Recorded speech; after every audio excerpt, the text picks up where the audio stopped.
Hello बच्चों, कैसे हैं आप सभी। उम्मीद है कि मस्त होंगे, व्यस्त होंगे, पढ़ाई कर रहे होंगे और मज़े में होंगे। तो इसी सिलसिला को जारी करने के लिए दोस्तों आज मैं लेकर के आ गया हूँ आप सभी के लिए एक नया वीडियो। तो दोस्तों मैं हूँ अंशु और आप देख रहे हैं Anshu Gupta study materials YouTube channel को। दोस्तों आज मैं आप सभी के लिए क्लास 10th के हिंदी के गद्य खंड का चैप्टर 5 यानी कि जिसका नाम है नागरी लिपि, इस चैप्टर का आज मैं आप सभी के लिए मोस्ट इम्पोर्टेंट ऑब्जेक्टिव्स क्वेश्चन लेकर के आ गया हूं, जो कि आप सभी के लिए बिहार बोर्ड एग्ज़ाम 2024 की दृष्टि से इम्पोर्टेंट होने वाला है। तो प्लीज़ आप लोग इस वीडियो के अंत तक ज़रूर बने रहिएगा, क्योंकि इस वीडियो में आने वाले जितने भी क्वेश्चन हैं वो काफ़ी सिलेक्टेड क्वेश्चन हैं और आपके बोर्ड एग्ज़ाम 2024 की दृष्टि से इम्पोर्टेंट होने वाले हैं। तो चलिए समय को बिना बर्बाद किए हुए अपने क्वेश्चनों की तरफ चलते हैं। उससे पहले आपसे एक रिक्वेस्ट है कि अगर आप लोग इस चैनल के पीछे का वीडियो नहीं देखे हैं तो प्लीज़ जा कर के इस चैनल के प्ले लिस्ट को देख लीजिए, क्योंकि प्ले लिस्ट में मैंने आप सभी के लिए इसके चैप्टर से पीछे का यानी कि 1 से लेकर के चैप्टर 4 तक का सभी इम्पोर्टेंट ऑब्जेक्टिव्स क्वेश्चन को करा दिया हूँ, जो कि आप सभी के लिए 2024 के एग्ज़ाम की दृष्टि से इम्पोर्टेंट है। और एक खास बात बता दूं दोस्तों कि इस चैनल पर आप सभी के लिए क्लास 10th के ऑल सब्जेक्ट्स की तैयारी कराई जाती है। सब्जेक्टिव्स क्वेश्चन, ऑब्जेक्टिव्स क्वेश्चन तथा आप सभी का बोर्ड एग्ज़ाम नज़दीक आने पर मोस्ट इम्पोर्टेंट मॉडल सेट भी इस चैनल पर कराया जाता है, जिससे कि आप अपने बोर्ड एग्ज़ाम में अच्छे मार्क्स को ग्रहण कर सकें। तो आप लोग चैनल को सब्सक्राइब कीजिएगा अगर चैनल से जुड़ना चाहते हैं तो। अगर वीडियो अच्छा लगेगा तो वीडियो को लाइक कीजिएगा, अपने दोस्त साथी मित्रों के पास शेयर कीजिएगा। तो चलिए यहीं पे बातों को समाप्त करके अपने क्वेश्चनों की तरफ बढ़ते हैं।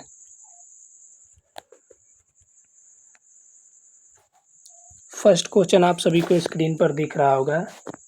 गुणाकर मूले ने मिडिल स्तर की पढ़ाई किस भाषा में की है?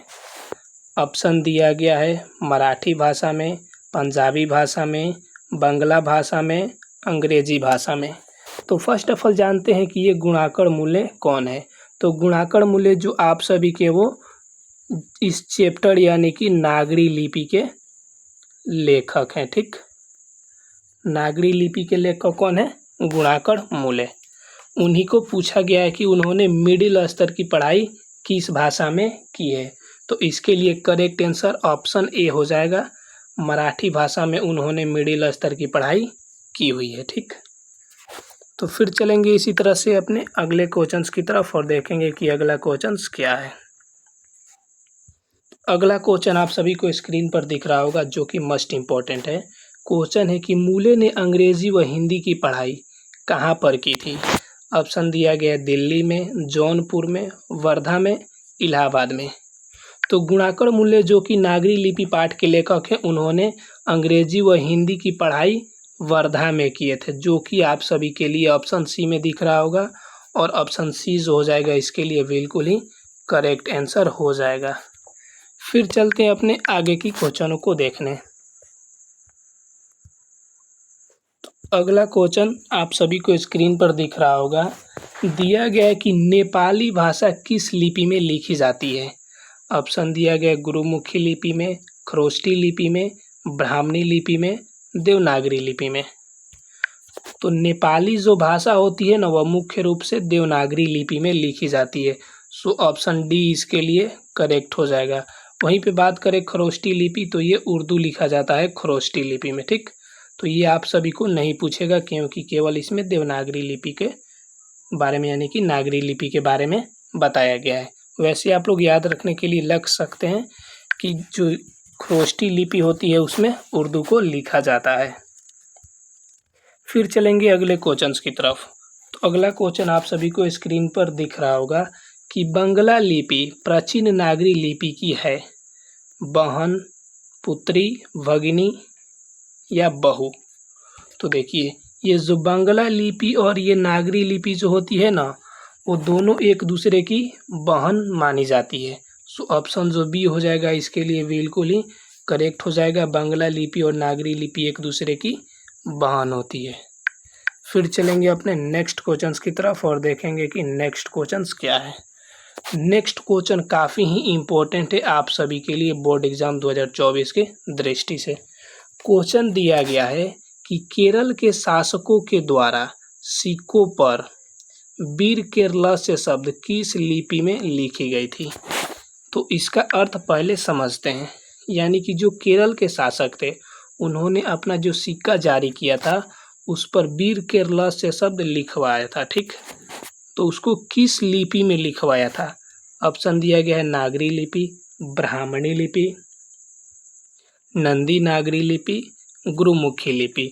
तो केरल के शासकों के द्वारा अपने सिक्कों पर वीर केरलस्य शब्द को नागरी लिपि में लिखवाया गया था। सो ऑप्शन जो ए हो जाएगा इसके लिए करेक्ट आंसर हो जाएगा।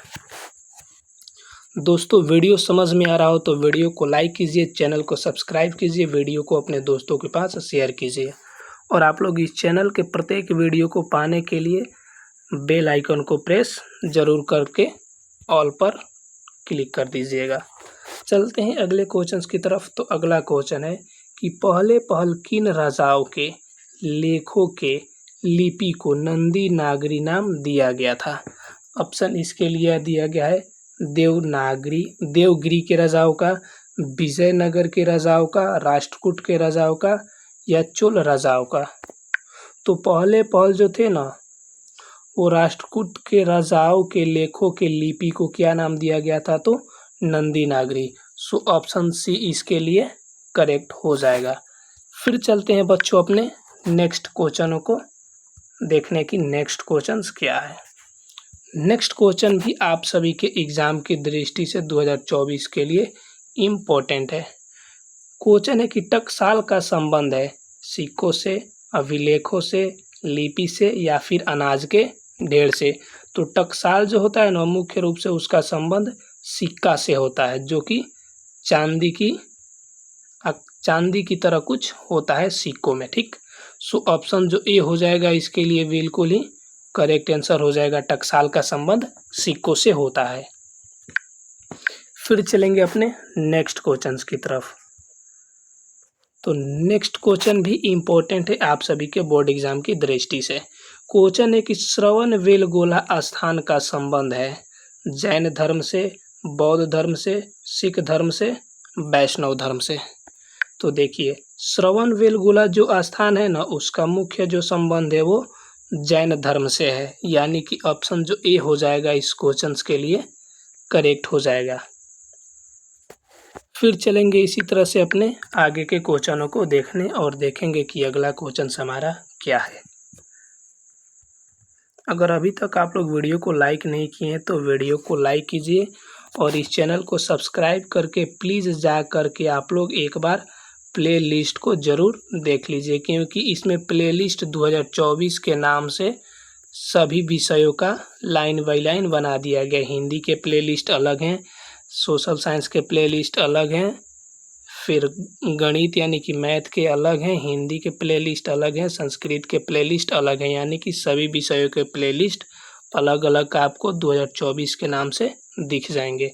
जिस प्ले लिस्ट में आप लोग 2024 के बोर्ड एग्जाम के दृष्टि से सभी सब्जेक्ट्स के इम्पोर्टेंट क्वेश्चन को चैप्टर वाइज देख सकते हैं। एक एक चैप्टर के इम्पोर्टेंट सब्जेक्टिव्स और ऑब्जेक्टिव्स क्वेश्चन भी कराए गए हैं।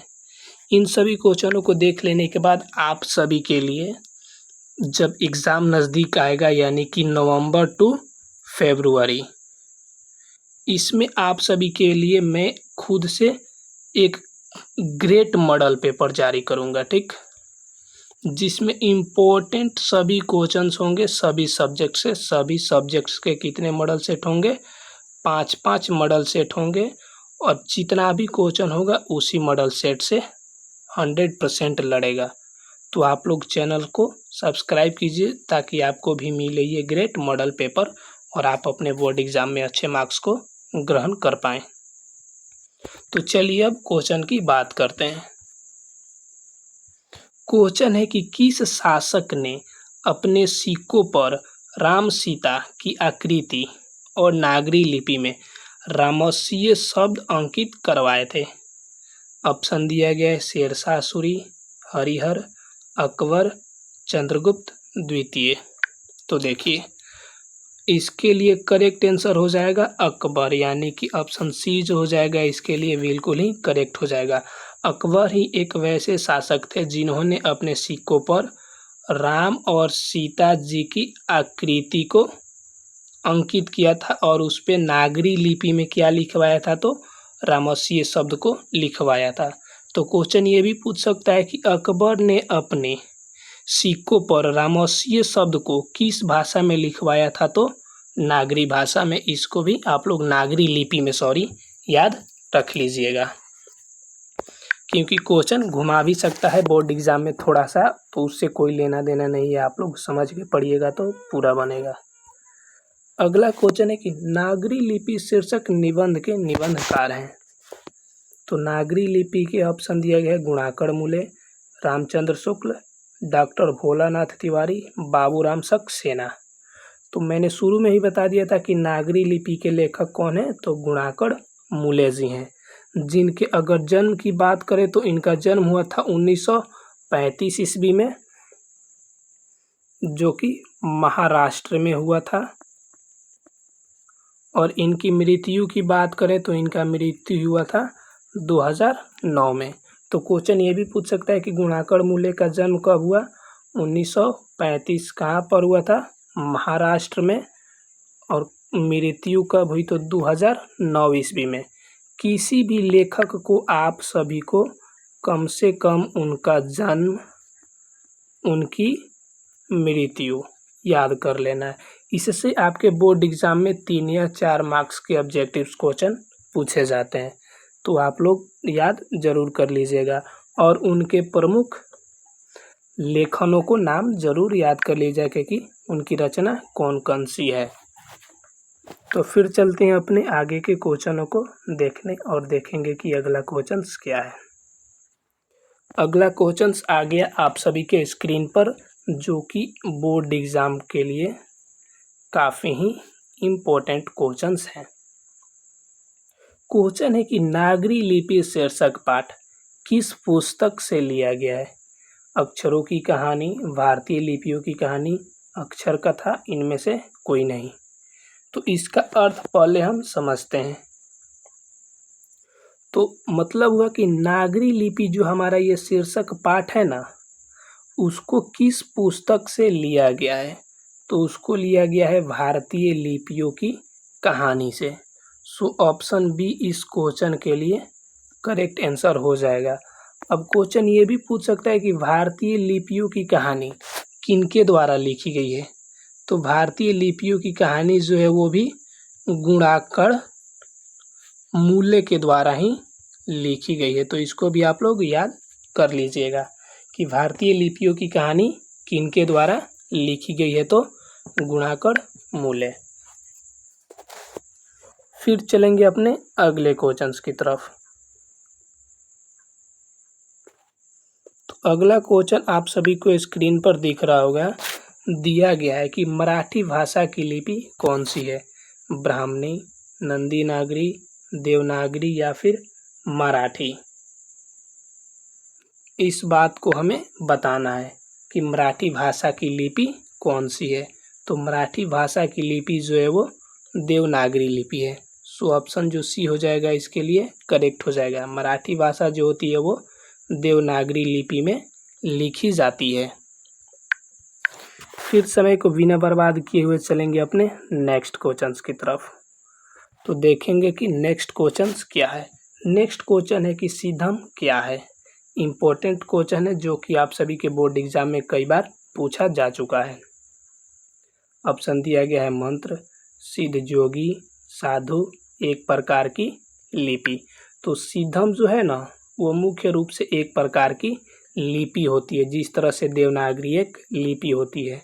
सो ऑप्शन जो डी हो जाएगा बिल्कुल इस क्वेश्चन के लिए करेक्ट आंसर होगा। फिर चलेंगे अपने नेक्स्ट क्वेश्चंस की तरफ और देखेंगे नेक्स्ट क्वेश्चंस क्या है। आप लोग वीडियो के अंत तक बने रहिएगा। क्वेश्चन की किसे देवनागरी की संज्ञा दी गई है, प्रयाग, काशी, मथुरा, उज्जैन।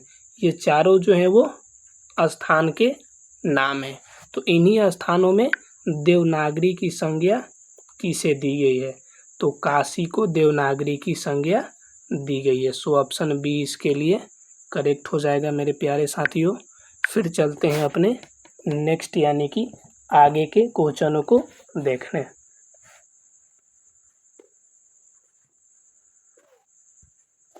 तो देखिए ये क्वेश्चन मस्ट इम्पोर्टेंट और मस्ट वीवीआई है आपके बोर्ड एग्जाम के दृष्टि से। सो इसको आप लोग जरूर याद कर लीजिएगा कि हिंदी के आदि कवि कौन है। तो हिंदी के आदि कवि हो जाएंगे सरहपाद, जो कि आप सभी के लिए ऑप्शन ए में दिख रहा होगा, सरहपाद। सो ऑप्शन ए इसके लिए करेक्ट हो जाएगा। ये क्वेश्चन आप सभी के बोर्ड एग्जाम के दृष्टि से काफ़ी ही वीवीआई क्वेश्चन है। सो आप लोग याद जरूर कर लीजिएगा कि हिंदी के आदि कवि सरहपाद को बोलते हैं।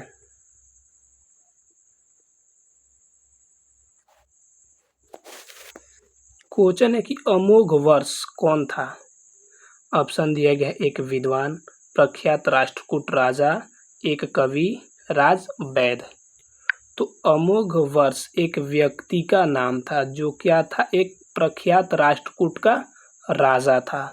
सो ऑप्शन जो बी हो जाएगा प्रख्यात राष्ट्रकूट राजा, बिल्कुल ही करेक्ट हो जाएगा अमोघ वर्ष के लिए। फिर चलेंगे अपने आगे के क्वेश्चनों को देखने। तो ये भी मस्ट इम्पोर्टेंट क्वेश्चन है आप सभी के लिए, काफ़ी ही वीवीआई क्वेश्चन है, जो कि दिया गया है कि मिहिर भोज की ग्वालियर प्रशस्ति किस भाषा में है।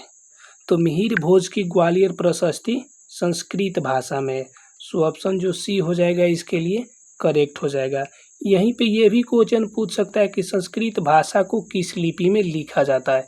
तो संस्कृत भाषा को भी देवनागरी लिपि में ही लिखा जाता है, इसको भी आप लोग याद कर लीजिएगा।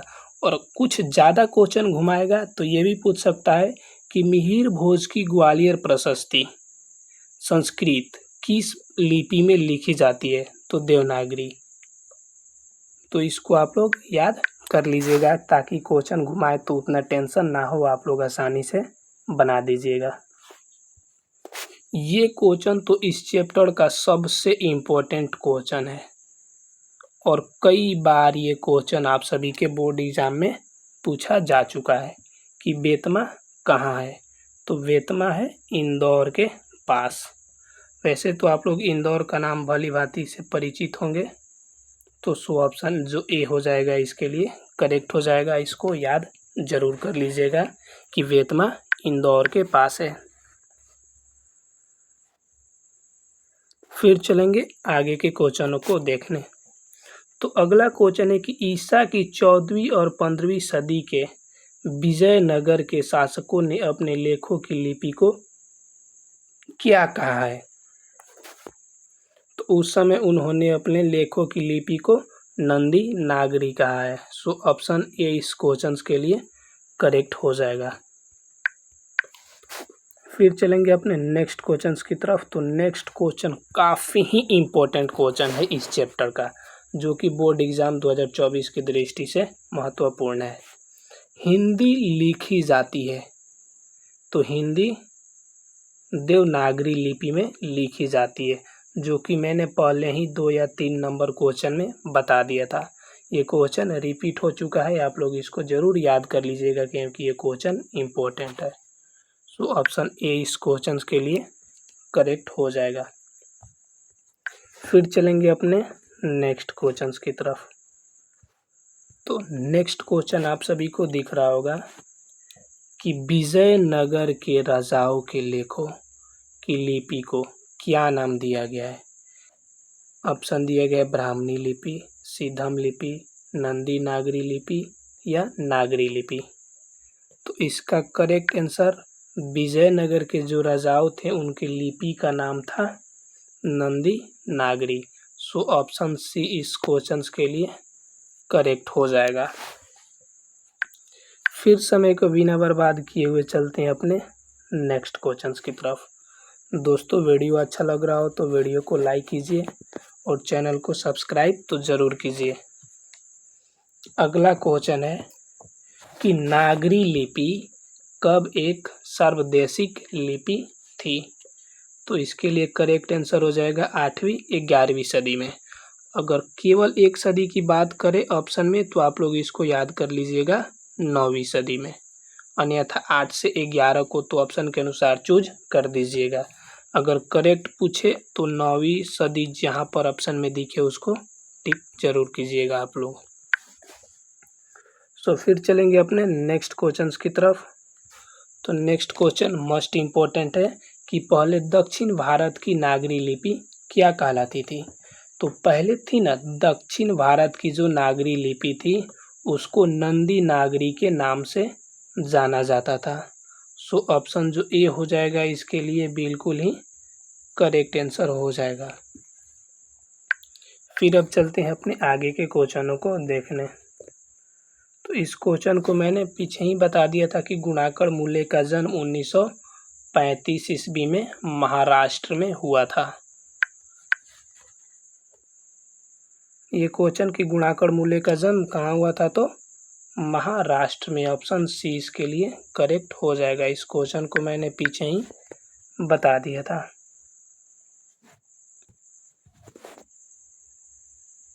गुप्तों की राजधानी को क्या कहा जाता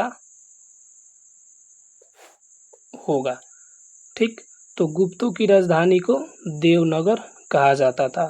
सो ऑप्शन जो डी हो जाएगा इसके लिए करेक्ट आंसर हो जाएगा। फिर साथियों चलते हैं अपने आगे के क्वेश्चनों को देखने। तो अगला क्वेश्चन है कि गुणाकर मूल्य ने विभिन्न विषयों पर कितने निबंध लिखे हैं। तो गुणाकर मूल्य जी जो थे ना वो मुख्य रूप से विभिन्न विषयों पर 2500 से अधिक निबंधों को लिख चुके हैं।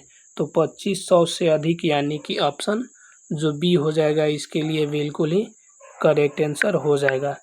फिर इसी तरह से चलते हैं अपने आगे की क्वेश्चनों को देखने और देखेंगे कि अगला क्वेश्चन क्या है। अगला क्वेश्चन भी मोस्ट इम्पोर्टेंट है। क्वेश्चन है कि भारतीय लिपियों की कहानी किनकी प्रसिद्ध रचना है। ऑप्शन दिया गया गुणाकर मूल्य, नलिन बिलोचन शर्मा, महादेवी वर्मा, सुमित्रा नंदन पंत। तो हमारा जो ये चैप्टर है ना नागरी लिपि उसको कहाँ से लिया गया है, भारतीय लिपियों की कहानी से, जिसके लेखक कौन है तो गुणाकर मूल्य जी हैं। सो ऑप्शन ए इस क्वेश्चन के फेवर में करेक्ट हो जाएगा। आप लोग इसको याद कर लीजिएगा क्योंकि ये क्वेश्चन आप सभी के बोर्ड एग्जाम की दृष्टि से काफ़ी ही इम्पोर्टेंट है। अगला क्वेश्चन कि इस्लामी शासक का आरंभ काल है। तो इस्लामी शासक का आरंभ काल था 12वीं सदी से। सो ऑप्शन ए इस क्वेश्चन के लिए करेक्ट आंसर हो जाएगा। तो फिर चलते हैं अपने आगे के क्वेश्चनों को देखने और देखते हैं कि अगला क्वेश्चन क्या है। अगला क्वेश्चन भी मोस्ट इम्पोर्टेंट है कि गुणाकर मूल्य की मृत्यु कब हुई। तो गुणाकर मूल्य की मृत्यु हुई थी 2009 ईस्वी में। इससे पीछे भी मैंने बताया था इस क्वेश्चन को जो कि ऑप्शन डी में दिया गया है। सो ऑप्शन जो डी हो जाएगा इस क्वेश्चन के लिए करेक्ट आंसर होगा। दोस्तों मैं बार बार बता रहा हूँ कि आप सभी के हिंदी के बुक में जितने भी लेखक हैं उनका जन्म दिनांक, उनकी मृत्यु तथा उनके द्वारा लिखी गई महत्वपूर्ण रचना को याद जरूर कर लीजिएगा। इन सभी को मिला करके आप सभी के बोर्ड एग्जाम में 4 या 5 मार्क्स के ऑब्जेक्टिव क्वेश्चन पूछे जाते हैं। तो चलिए चलते हैं अब अपने नेक्स्ट क्वेश्चन की तरफ। तो नेक्स्ट क्वेश्चन है कि नागरी लिपि के आरंभिक लेख कहाँ से मिले हैं। यानी कि जो नागरी लिपि थी ना उसको लिखने का आरंभ कहाँ से किया गया था तो दक्षिणी भारत से। सो ऑप्शन सी इस क्वेश्चन के लिए करेक्ट हो जाएगा। फिर चलेंगे अपने नेक्स्ट क्वेश्चन की तरफ। तो नेक्स्ट क्वेश्चन काफ़ी ही वीवीआई क्वेश्चन है इस चैप्टर का जो कि आप सभी के एग्ज़ाम की दृष्टि से इम्पोर्टेंट ज़रूर है। इसको याद जरूर कर लीजिएगा कि वेतमा दान पत्र किस समय का है तो 1020 से के। ठीक, सो ऑप्शन जो ए हो जाएगा इसके लिए बिल्कुल ही करेक्ट हो जाएगा। इसी चैप्टर का एक और क्वेश्चन है जिसको मैंने पीछे बता दिया था कि वेतमा कहाँ है, तो वेतमा जो है वो इंदौर के पास है, तो इसको भी आप लोग याद कीजिएगा। तो वेतमा से आने वाले दोनों क्वेश्चन काफ़ी ही इम्पोर्टेंट क्वेश्चन है आप सभी के बोर्ड एग्जाम की दृष्टि से, तो आप लोग उसको याद जरूर कर लीजिएगा कि वेतमा दानपत्र 1020 ईस्वी में और वेतमा कहाँ है, तो इंदौर के पास।